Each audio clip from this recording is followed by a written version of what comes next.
Olá, meus irmãos, minhas irmãs, é uma alegria enorme revê-los através de mais um estudo da Palavra de Deus. Eu gostaria, antes de iniciar esse estudo, de convidá-los para uma palavra de oração.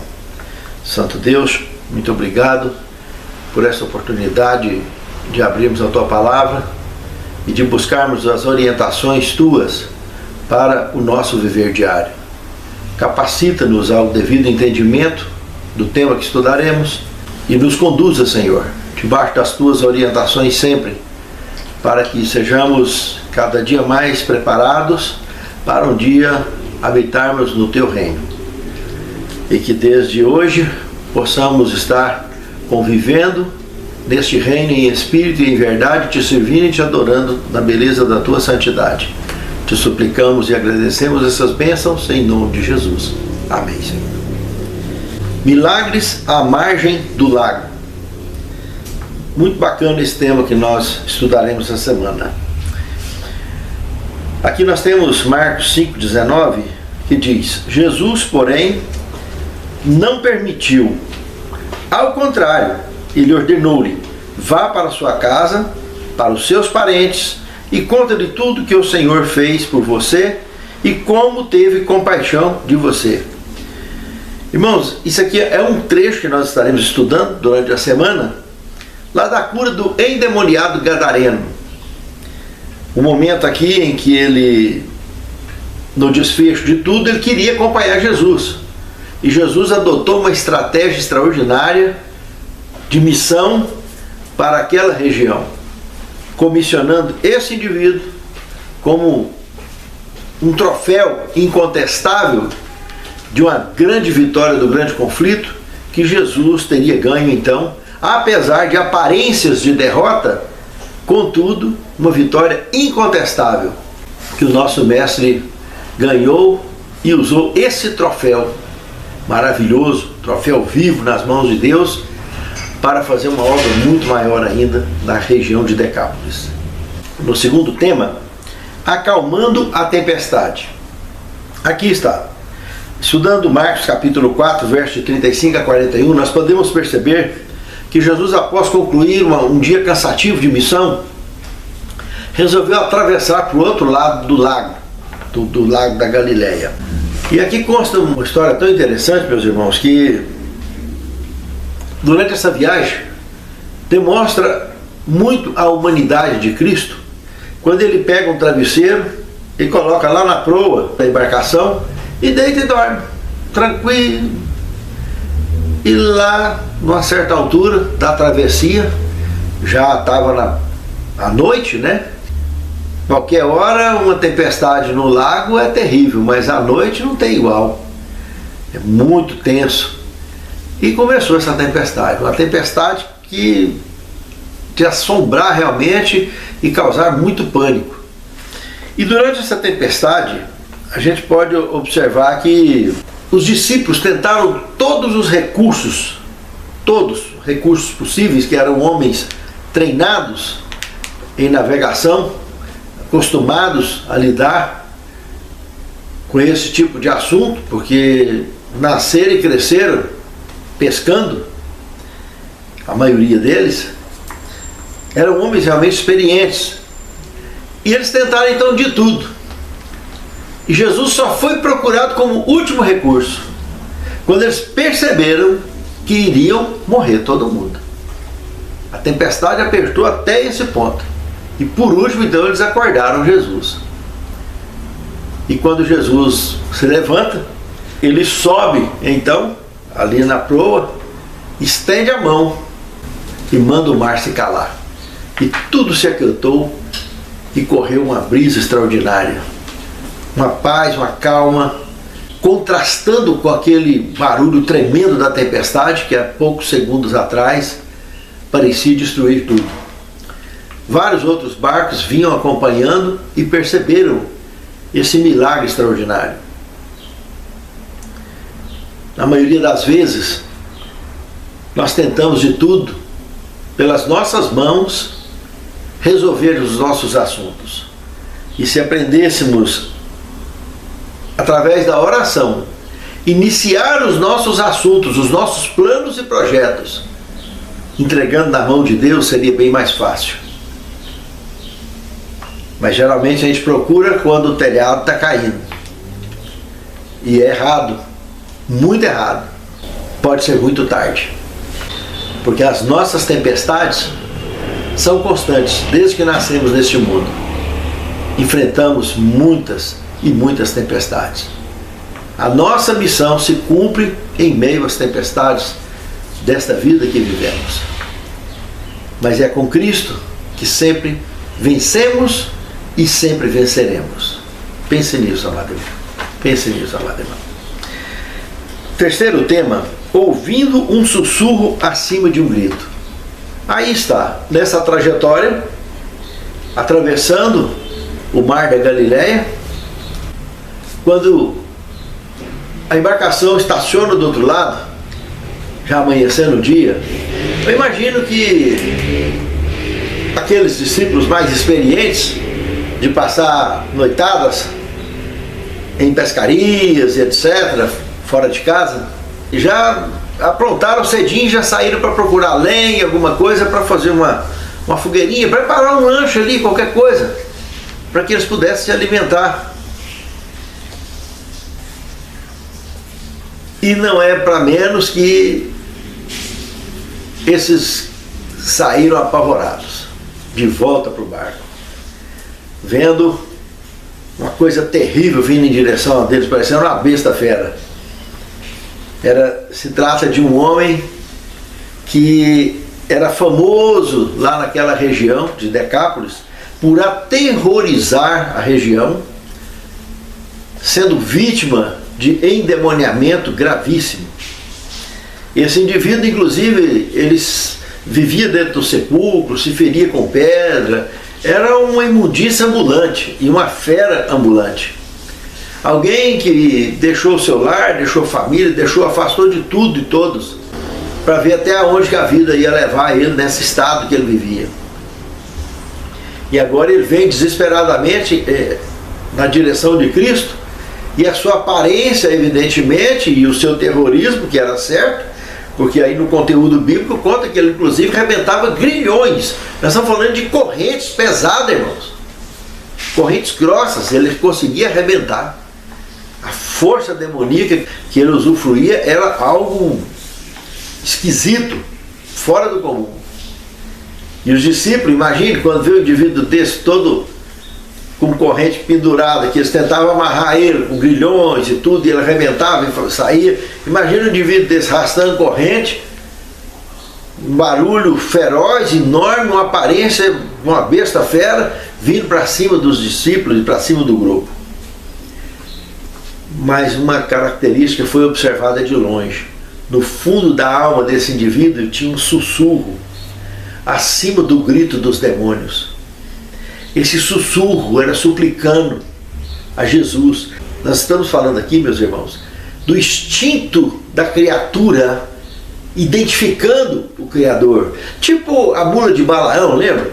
Quando Balaão ficou batendo na mula e tudo, para aí ela percebeu a presença do anjo do Senhor. Balaão não estava vendo, e no entanto a mula estava lá. Acabou dando até a aula de matemática para o indivíduo, né? E está aí um caso bem parecido, né? O instinto do socorro, o instinto da natureza, da criatura, reconhecendo o Criador que estava ali, suplicando a cura. E os demônios superaram esse sussurro ouvido por Jesus, que por sua vez respondia em forma de sussurro da mesma forma, para que ele abandonasse. Esses demônios claramente estavam sem comando. Por que sem comando? Porque chegaram na presença de Cristo. E na presença de Cristo, quem comandava eles, o próprio Satanás, não chegava perto. E eles, sem o comando de Satanás, que eles atuam parecido, tipo vírus de computador no cérebro humano, né? Então eles ficaram sem o comandante deles, porque o comandante deles não teve coragem de chegar perto de Cristo. E ele, sem comando, usou de uma estratégia que eles acharam que ia quebrar Jesus pelo meio. Não, não manda a gente para fora daqui não, manda a gente ir para aquela porcada que está ali, cerca de 2.000 porcos. Esses demônios estavam usando uma estratégia para tentar trazer um prejuízo muito grande, que eles acabaram conseguindo isso, para que Jesus fosse expulso daquela região ali automaticamente, que é tudo o que aconteceu. Imagine então que houve um trabalho coordenado de equipe desses demônios, aonde tinha grupo lá no fundo já trazendo os donos dos porcos e outros mais, estava acontecendo por trás dos bastidores. E Jesus já tinha a vitória marcada, o trunfo marcado, para poder acertar tudo isso aí de maneira extraordinária. Na realidade, esses demônios acabaram dando um tiro no pé. Quando Jesus autorizou eles a entrar nos porcos, os porcos pularam de despenhadeira abaixo. Imagino ali então os discípulos banhando e arrumando aquele indivíduo que era endemoniado, e a sua aparência mudou completamente após ter sido curado por Cristo. E agora eles ajeitavam ele ali, davam uma arrumada nele, para ele poder lanchar junto com todo mundo, e sentou-se dentro do bar que estava ouvindo Jesus pregar. E ele encantado de ter recebido a cura e de ser um homem livre agora. Na realidade,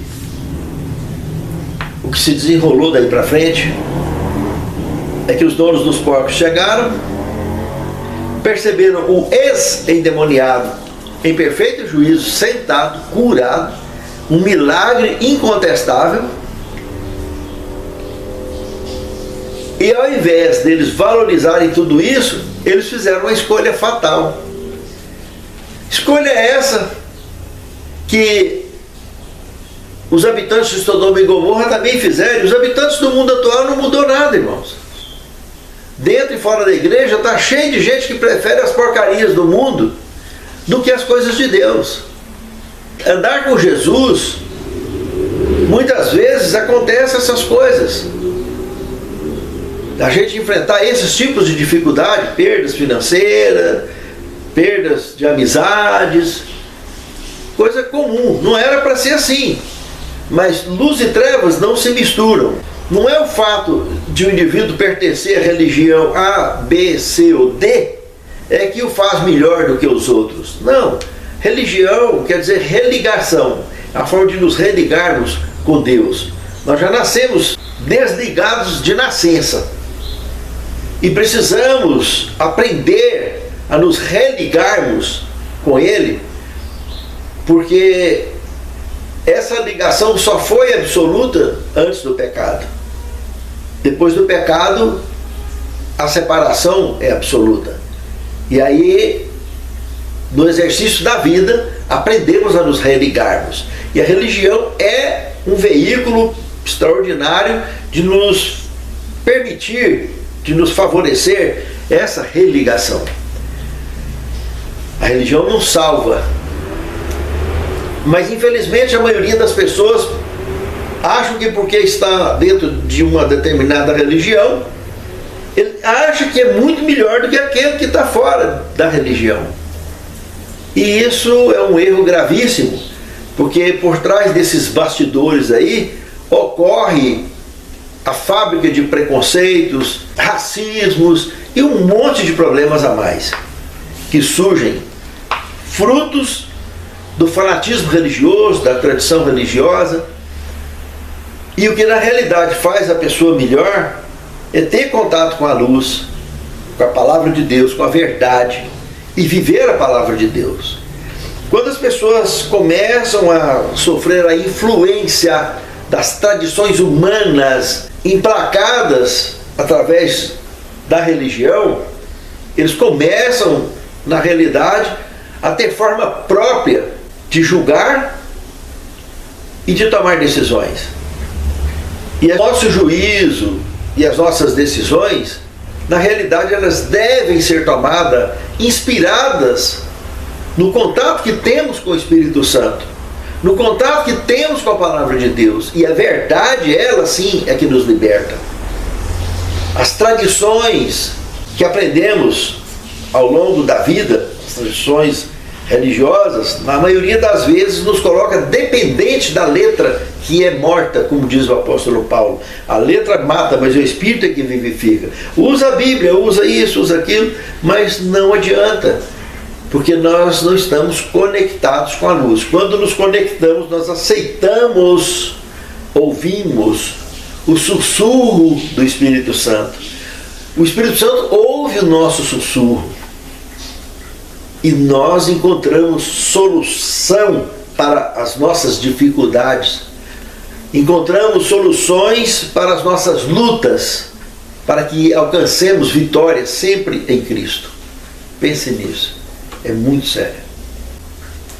Os demônios, pensando que tiveram uma vitória, tiveram uma derrota tremenda, porque aquele moço ali, que por anos e anos vinha dando problema para aquela cidade, agora lá dentro da cidade, já que eles não queriam Cristo, expulsaram Cristo da cidade, não deixou ele nem entrar dentro da cidade, Jesus pede que esse moço fique na cidade, um troféu vivo, um testemunho vivo, para evangelizar. E numa daquelas multiplicações dos pães que teve, o fruto do trabalho dele aparece lá, milhares de pessoas, lá de Decápolis.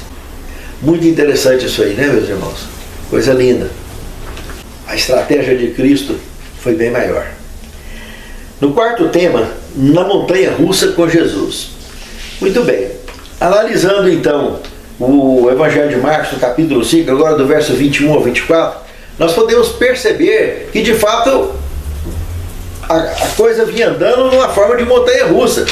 Porque atividade intensa como teve nas margens do Mar da Galileia, durante a tempestade então, a noite toda, e no outro dia cedo, o endemoniado gadareno, e agora volta milagre atrás de milagre, uma montanha russa de atividades e ações. Assim que o barco encosta de volta, e aí já tinha uma multidão ali esperando. E quando Jesus chega, começa a pregar. E não é nada, aparece o chefe da sinagoga lá, o Jairo. A filha estava morrendo. Ele se lança ao chão e suplica para que Jesus o acompanhe para curar. E a montanha russa funcionando. Jesus se levanta imediatamente e está indo em direção à casa de Jairo. E no caminho da casa de Jairo, outra cena extraordinária se sucede. Ali apareceu uma mulher que era considerada imunda, que convivia fora da cidade como os leprosos, que ela sofria de fluxo de sangue, tinha aquele fluxo constante e era considerada uma pessoa imunda. E é uma pessoa que, segundo o relato bíblico, é uma pessoa que gastou fortuna com médicos a vida inteira e não conseguiu a cura. E ela arriscou tudo para voltar para o meio da sociedade, imunda como era, e com o projeto de tocar sequer nas vestes de Cristo, que ela tinha certeza que só de tocar nas vestes dele ela seria curada. Olha a fé que tinha essa criatura. E não deu noutra, irmãos.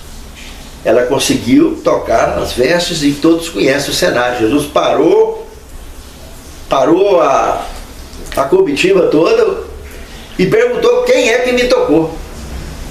E os discípulos: Senhor, o tanto de gente que tem aqui cotovelando uns nos outros para andar do lado do Senhor, o Senhor queria saber quem é que te tocou? Não, que de mim saiu virtude, foi um toque diferente. Aí a mulher se identifica, plenamente curada. E Jesus levanta e mostra um exemplo para a igreja toda, de todos os tempos. A fé, tamanha fé de Israel. Entende, irmãos? Algumas vezes Jesus fez isso com alguns personagens que se aproximou dele. Coisa linda isso. O nível de fé que essas pessoas apresentaram. O centurião romano, a mãe da menina endemoniada, aquela mulher cananeia, lembra?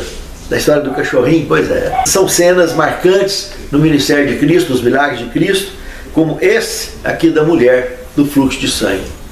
E logo em seguida, alguém chega com a notícia: sua filha já morreu, não incomoda mais o mestre. E Jesus insiste: não, vamos lá, bora lá. E vai, e chega lá e ressuscita a filha de Jairo. Sobe Jesus, Pedro, Tiago e João, só eles quatro, lá para cima. do quarto onde estava a menina e desce com a menina curada. Coisa linda, irmãos. Curada. Milagre, montanha-russa. E isso realmente é uma coisa extraordinária, irmãos, porque as pessoas que estão conectadas com Cristo, a todo instante a vida é um milagre. E coisas extraordinárias podem acontecer e vão acontecer sempre. Pense nisso. No quinto tema, rejeição e aceitação. Aqui nós temos Marcos capítulo 6, verso de 1 a 6, aonde relata a missão dos 12. Jesus seleciona então esses indivíduos e, segundo o conteúdo bíblico, ele dá poder para eles fazer curas e expulsar demônios. E dá uma série de orientações para eles, missionárias, que eles deveriam seguir à risca. E esses indivíduos saem fazendo um arrastão, irmãos, na região por onde eles passaram e curando de forma extraordinária. Uma missão extraordinária que inclusive Judas estava no meio, hein? Aonde a gente consegue ver mais tarde, naquela parábola dos cabritos e das ovelhas, as pessoas querem dizer, mas eu fiz cura em seu nome, fiz isso, fiz aquilo, e Jesus vai dizer, não vos conheço, apartai-vos de mim. Aí está, meus irmãos. Andar com Cristo e não abrir mão de estar com Ele sempre. Jamais abandoná-lo, porque Ele não abandona a gente. Mas nessa missão dos 12, com todo o milagre que estava acontecendo, o ódio satânico foi tão grande, de estar tendo uma derrota tão absoluta naquela região, que a fúria dele concentrou toda em cima de Herodias, que executou Batista. Conseguiu fazer com que Herodes cortasse a cabeça de Batista. E foi algo muito impactante, irmãos. Porque tanta vitória correndo, mas no mundo conflituoso como o que vivemos sempre debaixo de tempestades. E quando esses 12 chegam de volta, vem relatar tudo para Jesus e dá essa notícia tão difícil da morte do seu primo e companheiro missionário. Sexto tema, um tipo diferente de Messias. Analisando Marcos 6, de 34 a 52, realmente, irmãos, Egito, Assíria, Babilônia, Medo-Pérsia, Grécia e agora Roma pagã vinha sufocando, oprimindo o povo de Deus. Todas essas nações oprimiram o povo de Deus no passado. E agora Roma estava oprimindo. E todos que estudavam as profecias naqueles dias aguardavam o Messias, mas eles esperavam um Messias, como Cristo veio da tribo de Davi, mas do estilo de Davi, que chegasse como um guerreiro para desbancar Roma e colocar um ponto final na história. Eles estavam esperando um indivíduo que fosse libertar Israel do cativeiro e dominar o mundo daquela época. E esse Messias mostrou uma obra completamente diferente dessa. Ele surpreendeu o mundo dos seus dias. Apresentou o grande e verdadeiro propósito da sua missão. Inclusive aqui nesse texto que nós citamos, do capítulo 6, do verso 34 a 52, nós vamos perceber que a multiplicação, a primeira multiplicação dos pães, ali ainda naquela região que Jesus tinha saído depois dessa montanha russa toda, saído para descansar, no lugar mais deserto, e chega lá, está lá outra multidão lá. E aí aquela história, né? Nós temos que tratar desse povo. Qualquer exército oficial, como Roma no caso, ou o exército que prestava serviço também auxiliar se necessário, que eram as guarnições de exército do templo, os seus governadores com seus exércitos também, que prestariam serviço para Roma, que percebesse uma reunião desse porte, 5.000 pessoas reunidas aproximadamente, já acharia que seria uma motinação contra Roma. A interpretação não seria outra. Estão montando uma milícia para invadir aqui a região. E Jesus fez questão de mostrar o contrário de tudo isso que eles pensaram. Dentre os discípulos tinha alguns que promoveram, como Judas mesmo, que prezava por isso, que ele realmente juntasse uma turma grande e pudesse rebelar-se contra Roma. E Jesus mostrou que tipo de missão era dele, completamente diferente da missão que eles aguardavam. Jesus mostrou que nós deveríamos primeiro encontrar o reino de Deus dentro de nós, ter certeza de salvação dentro de nós, a comunhão dele conosco, no íntimo nosso, e isso refletido no relacionamento que temos também com as pessoas que nos cercam, com os nossos semelhantes. Aprender a compartilhar essa luz que nós recebemos com o nosso semelhante. Isso era de fundamental importância. Aprender que nós estamos nesse mundo debaixo de uma missão, num mundo cheio de tempestades que a gente atravessa o tempo todo. E Jesus está ao nosso lado o tempo todo para nos auxiliar no rompimento de todos os obstáculos e barreiras que encontramos em nossa frente. Jesus realmente mostrou o tipo de missão que ele veio, concluiu com ela de maneira grandiosa lá na cruz do Calvário, ressuscitou vencendo a morte eterna e garantindo a salvação para aqueles, todo aquele que nele crê não pereça, mas tenha a vida eterna. Ele não sinalizou religião, ele sinalizou todo aquele que nele crê terá a vida eterna. É por isso que Deus amou o mundo de tal maneira. E no sétimo tema, naquele dia, lembra que ele disse um dia? Naquele dia, o Espírito Santo vai colocar as palavras na boca de vocês. Jesus foi perseguido. Seus apóstolos todos foram perseguidos e mortos. E ele deixou profetizado que nós também seremos perseguidos. Mas que naquele dia nós não precisamos de preocupar com o que nós haveremos de falar, porque o Espírito Santo está lá falando por nós. Veja que o texto que tem aqui no Desejo a todas as nações, na página 286, que diz o seguinte: em todos os que estão sob a direção de Deus, deve-se ver uma vida que não se harmonize com o mundo, seus costumes ou práticas.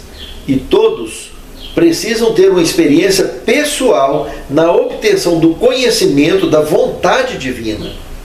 Precisamos ouvir individualmente sua voz a nos falar ao coração.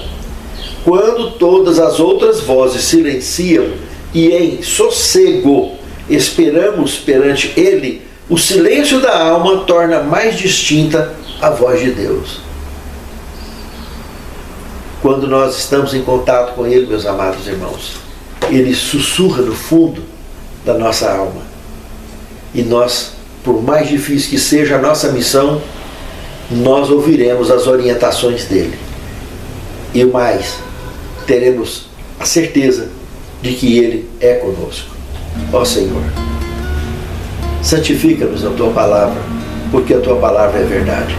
Fortaleça a nossa fé e nos capacite a te servir em espírito e em verdade, para que a nossa missão alcance sempre o êxito que Tu nos conduz.